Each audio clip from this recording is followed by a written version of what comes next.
তাদের মধ্যে একটা অংশ পিয়ারের পক্ষে, একটা অংশ পিয়ারের বিপক্ষে। একটা অংশ চায় ৭২-এর সংবিধান মুছে ফেলা হোক, ছুঁড়ে ফেলা হোক, আরেকটা অংশ ৭২-এর সংবিধানকে মাথার তাজ হিসেবে এখনো রেখে দিতে চায়। একটা অংশ চায় একটা গণভোট হোক, আরেকটা অংশ চায় কোনো কিছুর প্রয়োজন নাই, জাতীয় নির্বাচন। এর মধ্যে কেউ কেউ বলছে আগে স্থানীয় সরকার নির্বাচনটা করে ফেলি, তারপর জাতীয় সরকার। কারো কারো মত জাতীয় সরকার নির্বাচনের আগে অন্য কোনো নির্বাচনের সুযোগও নাই, সময়ও নাই। এই পুরা জিনিসটা হচ্ছে গণতন্ত্রের সৌন্দর্য। আমার একটা মত থাকবে, আমি সেটা প্রকাশ করতে পারবো, আমার প্রতিপক্ষ সেই মতামত শুনবেন, গঠনমূলক সমালোচনা করবেন এবং তার মতামত প্রকাশ করবেন। এটাই হচ্ছে গণতন্ত্রের সৌন্দর্য। এই সৌন্দর্যটাকে কেড়ে নিয়েছিল সর্বপ্রথম ফ্যাসিস্ট শেখ মুজিবুর রহমান বাকশাল গঠনের মাধ্যমে। পরবর্তীতে এই সৌন্দর্যটা কেড়ে নিয়েছে তারই কন্যা ফ্যাসিস্ট শেখ হাসিনা। পিতা এবং কন্যা, কণ্ঠরোধ করা হয়েছিল, গণতন্ত্রকে হত্যা করা হয়েছিল, বাক স্বাধীনতাকে হত্যা করা হয়েছিল। আজকের এই সময় এসে আমরা যে যার মত প্রকাশ করতে পারছি, যে যার কথা বলতে পারছি, অপরেরটা শ্রদ্ধা ভরে শুনতে পারছি, এই গণতন্ত্রটাই আমরা চেয়েছিলাম। এখন ভিন্ন ভিন্ন মত থাকতে পারে। আমার পূর্ববর্তী 2-3 বক্তা বলে গেলেন পিআর পদ্ধতিতে নির্বাচন না হলে নাকি ষড়যন্ত্র করা হবে। আমি আসলে সকলকে যেটা অত্যন্ত বিনয়ের সাথে অনুরোধ করতে চাই, শব্দ চয়নে আমাদের একটু নিজের দিকে তাকানো উচিত, আয়নার সামনে দাঁড়ানো উচিত। আমি আপনারটা শুনবো, আপনি আমারটা শুনবেন, গঠনমূলক সমালোচনা করবেন।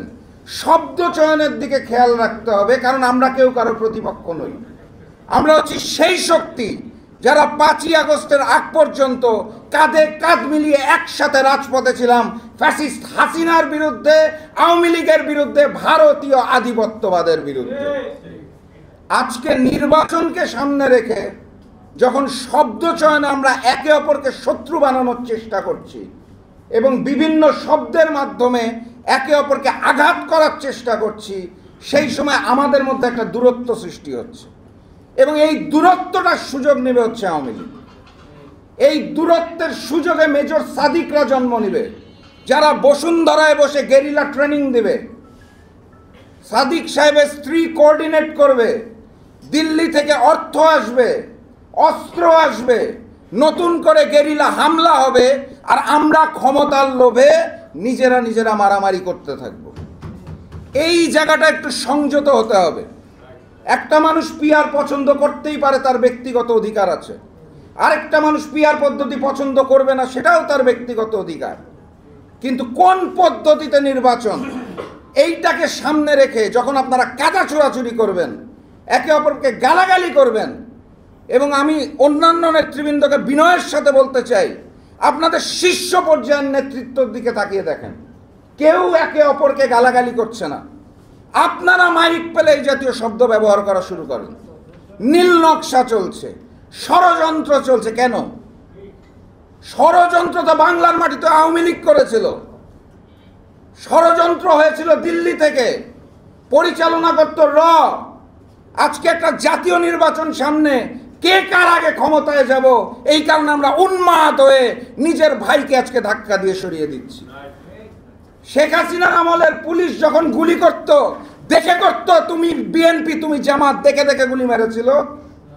জনতার অধিকারের চেয়ারম্যানকে যখন উঠিয়ে নিয়ে গিয়েছিল, তখন দেখেছিল কোন দল? আমাদের যখন আঘাত করা হয়েছিল, তখন মেপেছিল এটা বিএনপি না জামাত না জাকপা না জনতার অধিকার না কোন দল, নাকি গণ অধিকার? তাদের সামনে আমরা ছিলাম তাদের প্রতিপক্ষ। আমাদের লড়াইটা ছিল গণতন্ত্রের জন্য, স্বাধীনতার জন্য, সার্বভৌমত্বের জন্য। আজকে আমরা একে অপরকে শত্রু বানাচ্ছি এবং এই শত্রুতার সৃষ্টিটা শীর্ষ পর্যায় থেকে হচ্ছে না, তার পরবর্তী লেয়ারের নেতৃবৃন্দ এই গোলমালগুলো সৃষ্টি করছেন। কেন করছেন আমি জানি না। এই গণতন্ত্রটাই তো চেয়েছিলাম, যেই গণতন্ত্র নিয়ে মন খুলে কথা বলতে পারবো, কণ্ঠরোধ করা হবে না। ফ্যাসিস্ট শেখ হাসিনা, শেখ মুজিবের মতো এসে কেউ কণ্ঠরোধ করবে না। সেই জায়গাটায় আসা মাত্রই আমাদের যে বিভক্তি, এটা অত্যন্ত দুঃখজনক। আমি বিনয়ের সাথে অনুরোধ করব, বক্তব্য দেওয়ার সময় শব্দ চয়নগুলো, ভাইকে শত্রু বানিয়েন না। কালকে যদি দিল্লি থেকে আক্রমণ আসে, কালকে যদি আওয়ামী লীগ আক্রমণ করে, ওই বিএনপি, জামাত, ইসলামী আন্দোলন, গণ অধিকার পরিষদ, জনতার অধিকার পার্টি, জাগপা, এমনকি এনসিপি, সবাইকে একসাথেই দাঁড়াতে হবে। আপনি বাদ দিতে পারবেন তখন? ওই পাশ থেকে যদি গেরিলা হামলা আসে, তখন আপনি বাছাই করবেন যে আপনি এনসিপির, আপনি হাঁস খেতে চেয়েছেন, আপনাকে নিব না যুদ্ধে, মানা করবেন? নাকি বলবেন যে আপনি শিবির, শুনেছি আপনি এক সময় রক কাটতেন, আপনাকে নিব না সাথে যুদ্ধে? আওয়ামী লীগ আসুক, গুলি করুক, গেরিলা যুদ্ধ চলুক, আমরা তখন বিভক্তিগুলো সৃষ্টি করব। আমাদের দুর্ভাগ্য ওই জায়গায়, যখন 5 তারিখের পর আমরা বিভক্তিটা সৃষ্টি করলাম, আমরা পারলাম না একটা জাতীয় নির্বাচন পর্যন্ত একসাথে থাকতে। আগামী নির্বাচনটা যদি আমরা সবাই অংশগ্রহণ করতাম আর ফ্যাসিস্ট শেখ হাসিনা ক্ষমতায় থাকতো, আমরা একসাথে জোটবদ্ধ হয়ে নির্বাচন করতাম না? অতীতে করি নাই? ফ্যাসিস্ট শেখ হাসিনা চলে যাওয়ার পর আমরা আলাদা হয়ে গেলাম, একটা ভ্যাকুয়াম ক্রিয়েট করে দিলাম।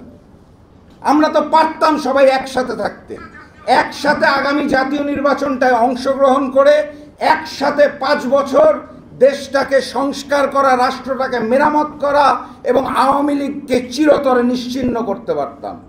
আমরা পারতাম 5 বছর সবাই একসাথে ক্ষমতায় থেকে ভারতীয় আধিপত্যবাদকে নিশ্চিহ্ন করতে। কিন্তু দুঃখজনক হলেও সত্য, আমাদের বিভক্তিটা হয়ে গেছে। অতএব আমি আবারও হাত জোর করে আপনাদের কাছে মাফ চাইছি এবং ক্ষমা চাইছি। আপনাদের নিজেদের দলের শীর্ষ নেতাদের দিকে তাকান, কেউ কাউকে দোষারোপ করছে না, গঠনমূলক সমালোচনা করছে। আপনারা উস্কে দিয়েন না আওয়ামী লীগের ওই চামচাদের মতো, যারা শেখ হাসিনাকে ফ্যাসিজমের জননী বানিয়েছিল, তাল দিয়ে ঢোলের মধ্যে বাড়ি দিতে দিতে দিতে দিতে উপরে তুলেছিল, তিনিও মজা পেতেন। আপনারা এই কাজগুলা করে আর বিভক্ত সৃষ্টি করেন না। আমরা একসাথে একটা নতুন বাংলাদেশ বানাতে চাই। বিভিন্ন বিষয় নিয়ে আমাদের বিভিন্ন দলের মধ্যে বিভক্তি থাকবেই, আমি আবারও বলছি। কিন্তু 2টা বিষয়ে যদি কোনো দল, কোনো নেতা কম্প্রোমাইজ করে, তাহলে তাকে আগামীতে আসামির কাঠগড়ায় দাঁড়াতে হবে। প্রথমত, ওই গণহত্যাকারী শেখ হাসিনার বিচার এবং আওয়ামী নিষিদ্ধকরণে আমাদের সকলকে এক হতে হবে, এর কোনো বিকল্প নাই। দ্বিতীয়ত, ভারতীয় আধিপত্যবাদ এবং আগ্রাসনের বিরুদ্ধে তাদের ওই শক্তিকে চিরতরে নিষিদ্ধ করার জন্য, বাংলাদেশের স্বাধীনতা এবং সার্বভৌমত্বের জন্য আমাদের সবাইকে এক হতে হবে। ক্ষমতায় যাওয়ার লোভে আওয়ামী লীগের মতো দিল্লিকে যদি কোনো দল প্রভু মানে, ভবিষ্যতে তাকেও আসামির কাঠগড়ায় দাঁড়াতে হবে। আওয়ামী লীগকে পুনর্বাসনের জন্য কোনো দল যদি কাজ করে, তাকেও আসামির কাঠগড়ায় দাঁড়াতে হবে। এই 2টো বিষয়ে সকলে একত্রিত থাকেন, বাকি বিষয় নিয়ে বিতর্ক হবে, আলোচনা হবে, সমালোচনা হবে, গঠনমূলক, কাদা ছুড়াছুড়ি নয়।